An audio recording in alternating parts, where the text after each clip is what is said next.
Eimantai, kodėl esi BNI Baltija narys? BNI Baltija esu gal 7 metus. Nutiko labai įdomiai, teko pavaduoti savo buvusį vadovą. Tiesiog vienu pavadavimo metu atvažiavau, nes supratau, kas čia vyksta, ko čia žmonės susirinko, ką jie čia veikia. Ir taip užsikabinau, kad vidury savo to buvimo 7 metų laikotarpyje atidariau savo įmonę, būdamas čia klube. Su tam tikrais klubiečiais, vieni buhalteriją padarė, kiti projektą parašė, treti davė patalpas, kur užsiregistruoti ir įsirengti. Žodžiu, viskas gimsta viduj, čia labai daug sinergijų, energijų. Netgi vieno nario komentaras apie korteles, kad jos labai svarbu, kad būtų geras matomumas, gimė ši kortelė, tokia dabar čia pirma versija, bet idėjų labai daug galima čia pasisemti. Čia nėra tik tais apie pinigus, kaip sakant, duoti gauti, ne? Bet yra daugiau apie sinergijas, apie ryšius, apie naujas idėjas. Vis tiek susitinki su bendruomenė, su verslais, kurie auga, tobulėja ir jie nori, kaip sakant, savo versle visokių inovacijų padaryti. Tai tom inovacijom pasidalina pas bendrą klubo atmosferą.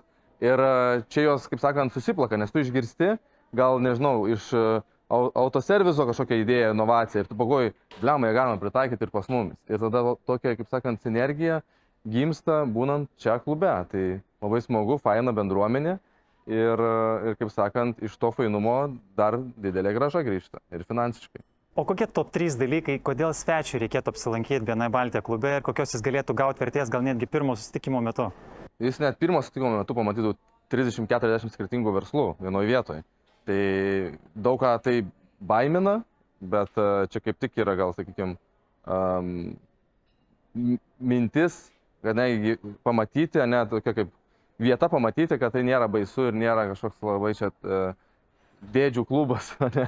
Bet esmė, kad jis jau susitiks iš karto su daug verslų, galės save pristatyti, galės netgi rasti sinergijų iš karto, jam jo paslaugai verslui reikalingų ir kaip sakant, netgi gali pats gauti užsakymą toje vietoje arba net surasti kontaktą. Tarp kitko buvo viena tokia istorija iš mano narystės, kurią atsimenu, atėjo 2 draugai, juos pakvietė į klubą, jie skirtingi verslai, bet jie draugai yra. Ir realiai, kai eina žmogus, pristato save ir pasako, ko jis ieško, tai vienas iš draugų pasakė, kad ieško tokio žmogaus, o tas kitas draugas sako, taigi aš pažįstu. Sako, tai kodėl tu neklausi savo, tu nesakai, kad tu ieškai. Jie, draugų sąryšį, jie apie tai nekalba. O gavosi, kad ten kažkokio jo žmonos, draugo, ten pusbrolis ir ten labai šiltas kontaktas, direktorius ir jie apsikeitė, suspaudė rankom, savo geras. Tai netgi užteko 2 draugam ateiti į šitą aplinką, kad jie rastų savo verslo kontaktą. Nes savo aplinkoje mes su draugais, su pažįstamais nešnekam daug gal apie verslą, ar žmonės pavargsta nuo to, arba kaip tik nori pakeisti aplinką. Tai čia galima pakeisti sveikai tą aplinką ir pasisakyti, ko ieškom, ko mes norim savo versle ir kur mes norim augti. Ir tai bus padaryta, kaip sakant. Ką, ačiū, gyvers gain. Nu.